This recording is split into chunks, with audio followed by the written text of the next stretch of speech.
On va prendre une minute pour comprendre les probabilités conditionnelles, à partir de l'exemple des feux de l'amour. C'est parti. Il y a une chance sur deux que Stephen sache la vérité.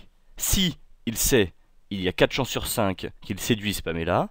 Si il ne sait pas, il y a une chance sur 10. Un énoncé en deux temps, la deuxième étape étant conditionnée par la première, si, sinon, il faut faire un arbre de probabilité. Stephen sait ou ne sait pas la vérité. S'il sait, il y a 4 chances sur 5 qu'il séduise, 1 sur 5 qu'il ne séduise pas. S'il ne sait pas, 1 sur 10, et donc 9 sur 10 qu'il ne séduise pas. Quelle est la probabilité qu'il séduise Pamela, sachant qu'il sait la vérité? On a donc probabilité de S, qu'il séduise, sachant V, il sait. Soit la probabilité de la ramification, j'ai déjà V et je vais jusqu'en S. L'énoncé nous donne directement 4 cinquièmes. Peut-être que vous serez tenté d'appliquer la formule du cours. On va la noter pour l'instant et constater qu'on a déjà un demi au dénominateur. Quelle est la probabilité qu'il séduise Pamela et qu'il sache la vérité? On a la probabilité de V et de S. C'est-à-dire qu'on s'impose l'ensemble de la branche. Je vais en V, puis partant de V, je vais en S. La formule d'une probabilité conditionnelle nous donne probabilité d'aller en V, puis, une fois en V, d'aller en S. On lit sur l'arbre ou dans l'énoncé 1 demi fois 4 cinquièmes, soit 4 dixièmes.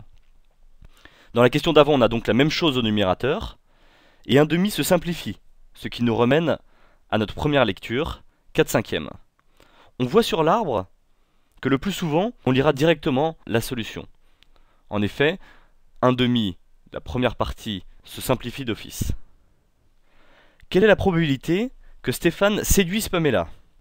Cette fois, il y a deux manières d'arriver à mon événement S. Et on veut toutes les manières d'arriver en S. On se désintéresse donc de la première étape. Toutes les manières, ça doit être instantané, c'est la formule des probabilités totales. Et on n'oublie surtout pas la rédaction nécessaire. On applique la formule donc par la première branche plus par la deuxième branche, et on lit sur l'arbre 1 demi fois 4 cinquièmes plus 1 demi fois 1 dixième, soit 9 vingtièmes. La probabilité que Stephen sache la vérité, sachant qu'il a séduit Pamela. C'est de nouveau la formule des probabilités conditionnelles. Probabilité de V sachant S. Mais il s'agit cette fois, une fois l'événement constaté, d'en retrouver la cause. En appliquant la formule du cours, au numérateur, c'est la formule de la question 2, ce qui signifie aller en S en étant passé par V. Au dénominateur, la formule de la question 3, ce qui signifie toutes les façons d'aller en S.